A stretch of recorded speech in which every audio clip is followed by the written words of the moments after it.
नमस्कार। मैं मनीष कुमार भारत की बात में आपका स्वागत करता हूं। और आज हम बात करेंगे बहुत चर्चित ऑपरेशन सिंदूर, जिसके बारे में आपको बहुत सारी इंफॉर्मेशन होगा। लेकिन आज हम बात करेंगे कि कैसे भारत सरकार और भारतीय फौज ने एक तीर से अनेकों शिकार किया है। आप लोग आज तक जानते होंगे, एक तीर से एक शिकार करने वाले को अच्छा शिकारी माना जाता है। तो वहीं पर एक कहावत है, एक तीर से दो शिकार, जिसे हम बेहतरीन खिलाड़ी या बेहतरीन शिकारी बोलते हैं। लेकिन इस बार भारतीय सरकार और भारतीय फौज ने एक तीर से अनेकों शिकार किया। तो इसे आप क्या नाम दोगे, ये मुझे नहीं पता। लेकिन आज मैं आपको जरूर बताऊंगा कि वो एक तीर जो ऑपरेशन सिंदूर के नाम पर छोड़ा गया, इससे अनेकों शिकार कैसे हुए हैं। ऑपरेशन सिंदूर इंडिया पाकिस्तान के बीच का तनाव का परिणाम है, जो 22 अप्रैल को पहलगांव में 27 हिंदुओं को चुन चुन के मारा गया, उनके परिवारजनों के सामने मारा गया। जब परिवारजन ने बोला कि हमें भी मौत दे दो, तो सारे आतंकवादियों ने यही बोला कि ये मैसेज तो मोदी को दे दो। इसके बाद पूरे भारतवर्ष में प्रतिशोध की ज्वाला उमड़ रही थी, कि लग रहा था कि कब भारत पाकिस्तान पर हमला करे। और ये काफी डिले होते जा रहा था, क्योंकि 22 अप्रैल के बाद 30 अप्रैल तक कुछ नहीं हुआ, 4 मई तक कुछ नहीं होता है, 5-6 तक। लेकिन 7 मई को और 8 मई को रात में एकाएक सर्जिकल स्ट्राइक होता है, और जो आतंकवादी के कई ठिकानों को मार दिया जाता है। उसके बाद हमारे भारतीय सेना ने पाकिस्तान को इन्फॉर्म करते हैं कि हमने आपके आतंकवादी ठिकानों को मारा है, जहां पर बहुत सारे आतंकवादी मार गिराए हैं। अगर इसके विपरीत अगर आप कोई एक्शन लेते हो, तो हम भी सैनिक एक्शन लेंगे। तो हुआ यही, जहां पर आतंकवादी को ठिकाने को उड़ाया गया था, तो उसके विपरीत उसको सही ठहराते हुए पाकिस्तान ने अपनी आर्मी को हमारे एरिया में भेजना शुरू किया, ड्रोन भेजना शुरू किया, जिसे हमारे एयरवेज सिस्टम ने तबाह कर दिया और भारत को कोई क्षति नहीं पहुंची। लेकिन उसके बाद, इस रिवर्ट करने के बाद, पाकिस्तान पर इंडिया ने उसके बहुत सारे एयरबेस को खराब कर दिया, तहस नहस कर दिया, और तकरीबन 1500 करोड़ का प्रॉब्लम में डाल दिया। जहां पर उसके एयरबेस को तोड़ दिया गया, रनवे को खराब कर दिया गया, बहुत सारे एयरक्राफ्ट को बर्बाद कर दिया गया।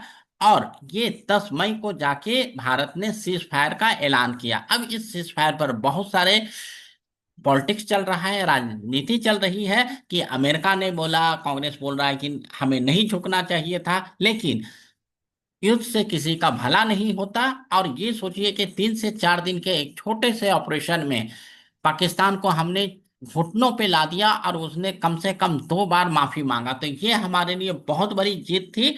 और वर्ल्ड का कोई भी कंट्री डायरेक्टली पाकिस्तान का समर्थन नहीं दे रहा है। आज इसी पर मैं बात करूंगा कि वर्ल्ड को किस तरीके से भारत ने अलग थलग किया है। अब पाकिस्तान को तो मैंने बता ही दिया कि पाकिस्तान के बहुत सारे सैनिक अड्डे को, एयरवेज को, फाइटर प्लेन को तबाह कर दिया। और उसके जितने ड्रोन थे, चाहे वो चाइना के थे चाहे वो टर्की के थे, उसे इंडिया में कदम नहीं रखने दिया, उसे पहले ही मार गिरा दिया गया। और वहीं पर हमारा ब्रह्मोस, हमारा आकाश तीर, जो भारत के धरती से लॉन्च हुआ और पाकिस्तान में घुस के तबाह कर दिया, और पाकिस्तान के जो एयर सिस्टम थे वो उसे पकड़ भी नहीं पाया। तो इस तरीके से हम कह सकते हैं कि भारत का पहला तीर जो डायरेक्टली मारा तो गया था पाकिस्तान पर, और उससे पाकिस्तान तबाह भी हो गया। और इसके बाद जो दूसरा तीर लगा चाइना को, क्योंकि चाइना का जो सबसे बड़ा डिफेंस का जो डील था वो पाकिस्तान के साथ हुआ था। उसके बाद यूएसए, क्योंकि यूएसए भी पाकिस्तान को डायरेक्टली इनडायरेक्टली सपोर्ट करता है। अपना बहुत सारे सैनिक अस्त्र शस्त्र पाकिस्तान को दिया हुआ, वो भी हमारे इंडियन ब्रह्मोस आकाश को रोक नहीं पाता है।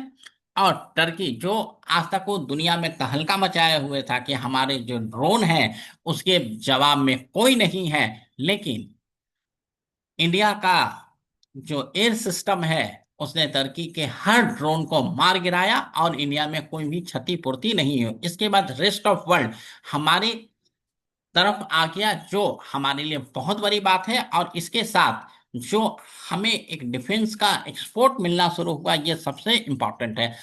अगर आपको ये वीडियो अच्छा लग रहा हो तो हमारी वीडियो को लाइक करें, चैनल को सब्सक्राइब करें। अब मैं आपको एक एक करके, आपको तो ये समझ में आ गया कि एक तरह से कैसे पाकिस्तान, चाइना, यूएसए, तुर्की और रेस्ट ऑफ वर्ल्ड को तितर बितर कर दिया भारत ने एक ऑपरेशन सिंदूर से। तो पाकिस्तान पाकिस्तान के लिए तो काल साबित हुआ ही, क्योंकि पाकिस्तान का न्यूक्लियर लोकेशन जहां पर रखा हुआ था न्यूक्लियर बम, वहां पर भी हमारा ब्रह्मोस जाके उसे तबाह किया है। अब वो अभी तक पाकिस्तान एक्सेप्ट तो नहीं कर रहा, लेकिन ये कितना तबाह हुआ है, कहीं ना कहीं ये जो सीज फायर हुआ है जिसमें अमेरिका को भी मध्यस्थता करनी पड़ी है, कहीं ना कहीं ये न्यूक्लियर बम लीक होने का भी संभावना है। और हर किसी को पता है जो जिस तरीके से पाकिस्तान में हमारे मिसाइल और हमारे भारतीय वायुसेना ने काम किया है, तो पाकिस्तान के लिए काल साबित हुआ है। अब हम बात करते हैं चाइना। चाइना हर तरीके से पाकिस्तान को मदद कर रहा है, क्योंकि उसे एक कॉरिडोर बनाया हुआ है जहां पर उसके 50-60 मिलियंस पैसे लगे हुए हैं, और वो एक तरीके से डूबने के कगार पर है।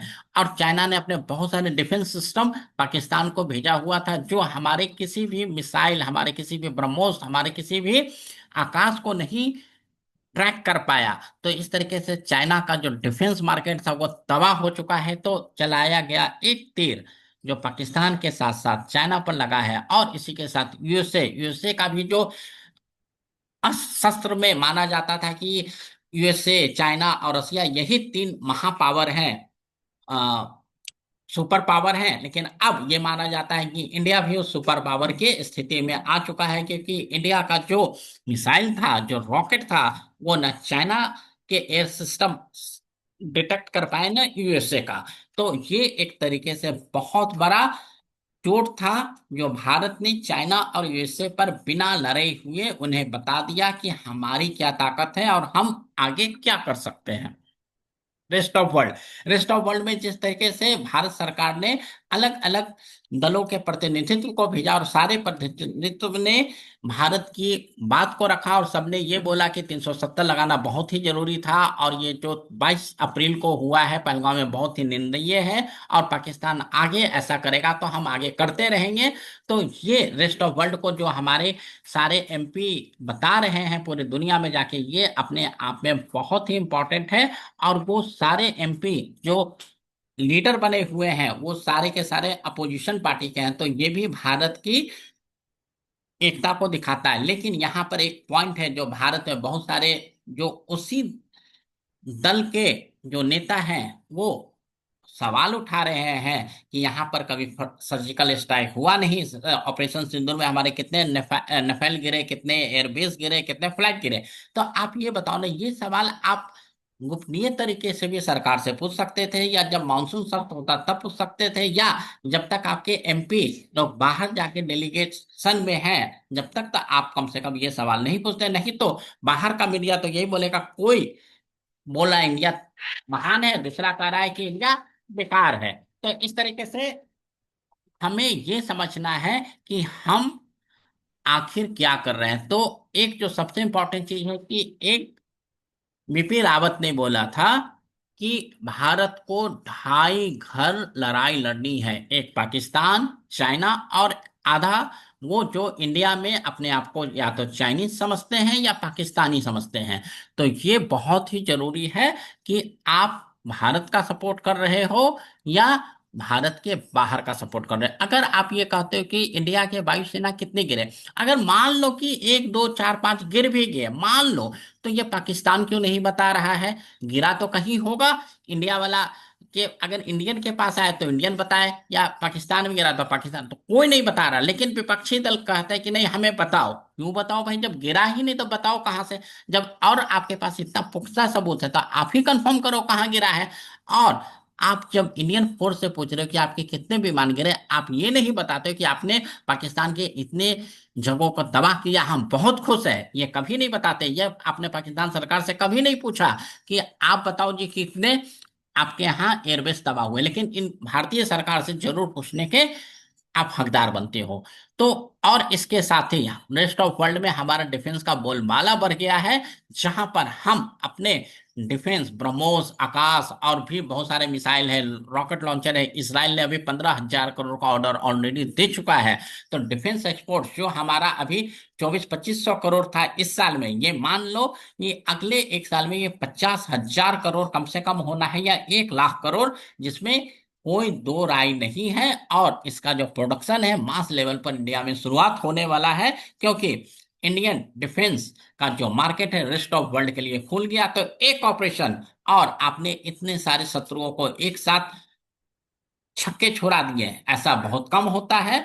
और हम देख रहे हैं रशिया यूक्रेन, इजराइल हमास, जहां पर वो सालों साल लड़ रहे हैं और कोई नतीजा नहीं लड़ रहा निकल रहा है, और हमने सिर्फ 2 से 3 दिन का एक छोटा सा ऑपरेशन किया या वार का शुरुआत किया, और हमने अपने जितने भी धाक जमाना थे हमने जमा लिया, पाकिस्तान को घुटनों पर ले आया, चाइना और यूएसए को शांत कर दिया, और पूरे रेस्ट ऑफ वर्ल्ड में अपने डिफेंस एक्सपोर्ट को बढ़ा दिया।